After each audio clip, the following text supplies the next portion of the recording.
আসসালামু আলাইকুম, সবাইকে স্বাগত জানাই। আমি মোহাম্মদ শফিউল আলম, উপসহকারী কৃষি কর্মকর্তা। এই যে দেখতেছেন আমরা এই মুহূর্তে রয়েছি একটি আলুর জমিতে।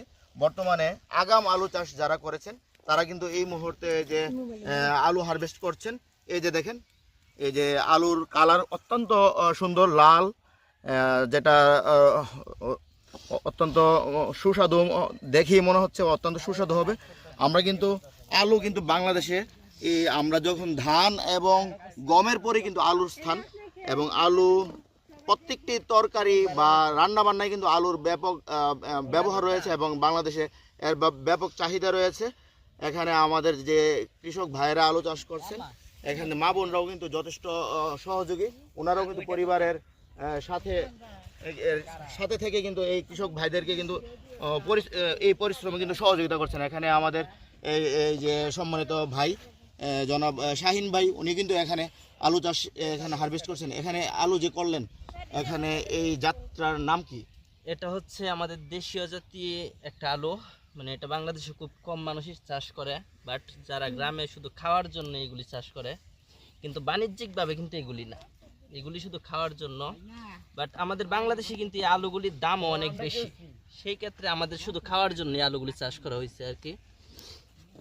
তবে এখানে যে এই রোমানা জাতের আলু যে আপনারা করলেন, এখন কিন্তু বাংলাদেশে কিন্তু অনেক জাত এই বাড়ি জাতে 90 যেটা, সেটাও কিন্তু এরকম সেম লাল আলু, সেটার সাইজটা কিন্তু আরো বড় হয়, আরো বড় হয়। এবং কিন্তু আমাদের সারা বিশ্বে কিন্তু প্রায় 5000 জাতের আলু রয়েছে।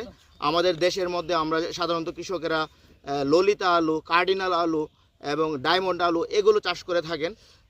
এই যে আলু চাষ করে কিন্তু দেখা যায় প্রতি বিঘার মধ্যে কিন্তু আমরা কৃষক ভাইদেরকে পরামর্শ দিচ্ছি যাতে ওনারা সুষম সারের ব্যবহার করেন, এবং তাতে কি হবে, তাতে হচ্ছে আমাদের পর্যাপ্ত ফলন আসবে।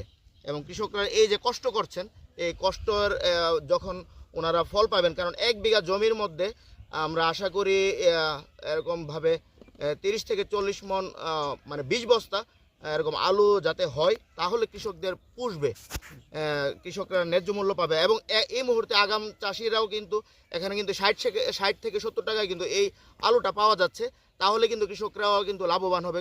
আপনারা জানেন এখন রবি মৌসুমে কিন্তু আমরা আমন মৌসুমের পরে কিন্তু আমাদের যে ধানের যখন আসে, তখন কিন্তু যারা এক ফসলি জমিগুলোকে কিন্তু আমরা 2 ফসলে রূপান্তর করতে পারি। যেমন আমরা সরিষা চাষ করতে পারি, তেমন কিন্তু আলুও চাষ করা যায়।